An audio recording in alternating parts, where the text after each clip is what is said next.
Hey guys, hope you're doing well and staying safe. Today I'll be drawing this baby girl portrait. And here's some of the materials I'll be using today. A mixture of colored pencils from the Polychromos, Luminance, and Lightfast series, as well as electric erasers, kneaded erasers, brush, slice tool, blender, and pan pastels. So sit back, make yourself comfy like my kitty Teddy, and enjoy the show.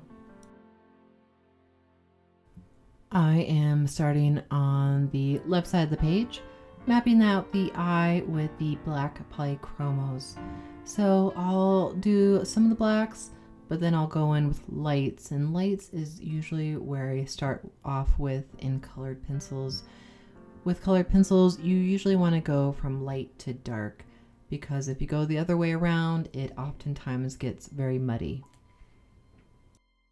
With the eyes are up the light cobalt from the Luminance series, and I'll move on to midtones like the ultramarine from Polychromos, as well as dark indigo for my darks from also the Polychromos series.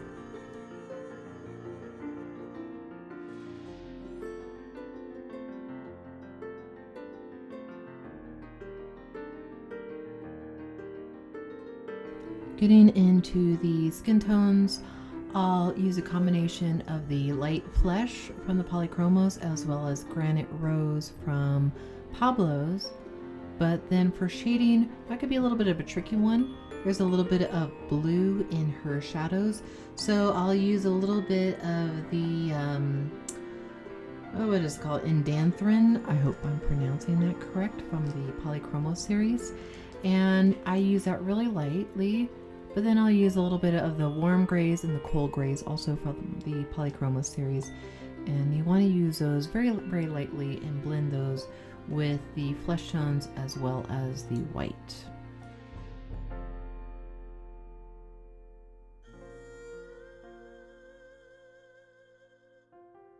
Here is my other kitty, Nala. She likes to sit on my lap while I draw, and she sheds a lot of fur on my shirt and pants.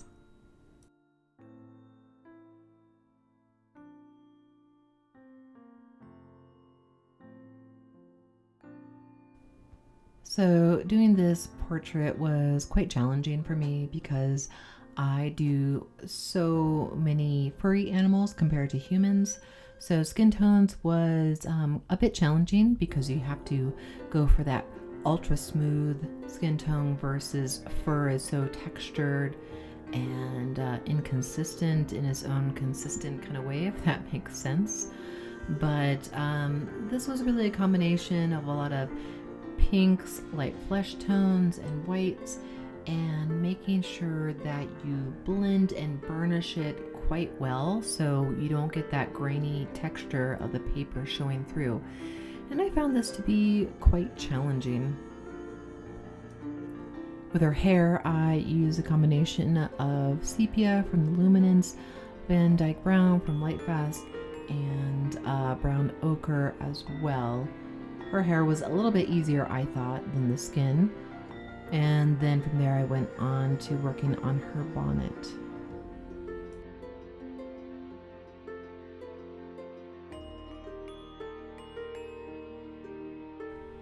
For her bonnet, I used some granite rose for the lights, Venetian reds for the darks, even some grays, warm and cold grays for the shadows. Don't be afraid to use some grays, just don't go too crazy with them, otherwise they can make your colors look a little muddy. And even sepia for the darkest of darks.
And just showing you my disorganized, organized setup here, my iPad for my reference photo, and how I set up and organize my color pencils there.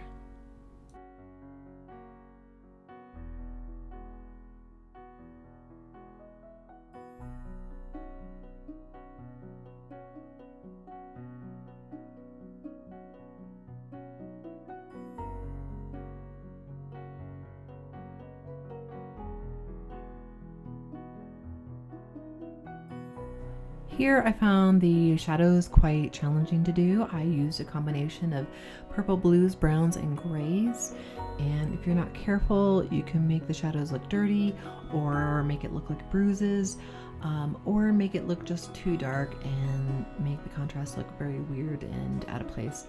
So you may notice throughout this drawing, I actually do the shadows a couple times over again to get the contrast and colors just right.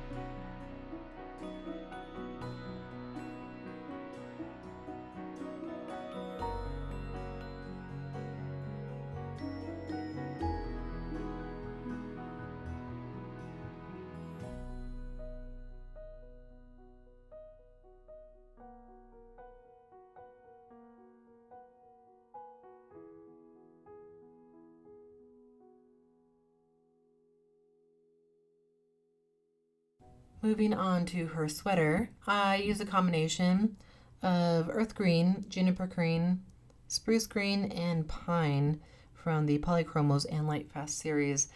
And here again, I am starting from light to dark.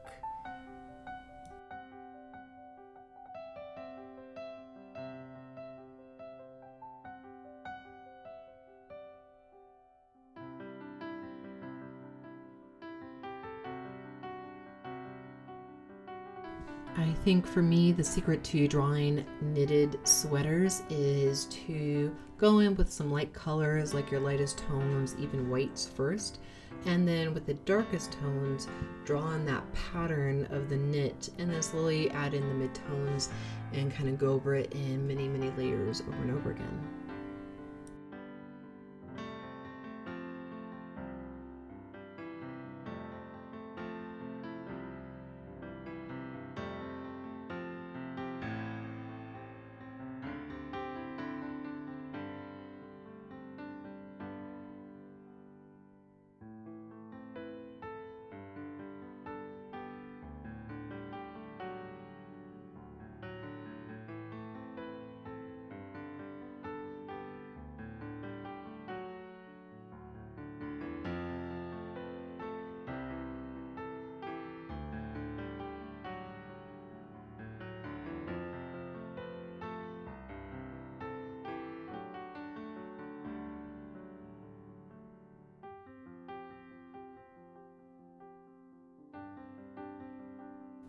So just a side note is that I really do enjoy doing knitted sweaters, but they do require a lot more effort and time versus a solid colored shirt. And that is something to consider if you are wanting to go professional and charge for your services. Is how much time is it going to take to do a piece of clothing, an article of clothing? It's going to be a lot easier and quicker to do a solid print versus a knitted sweater or something that has a lot of designs on it. So that is something to consider, and you have to really charge for your time and efforts when you are becoming a professional portrait artist.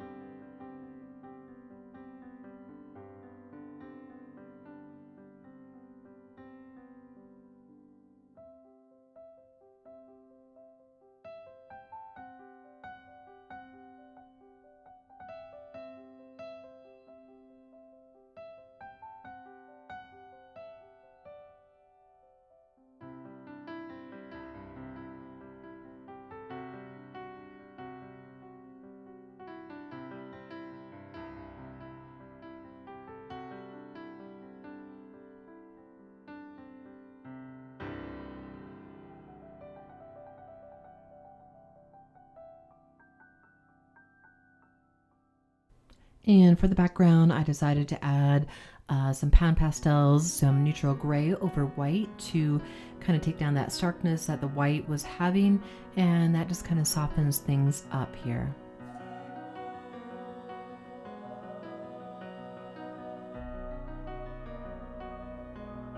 So here we have the finished piece. I hope you've enjoyed.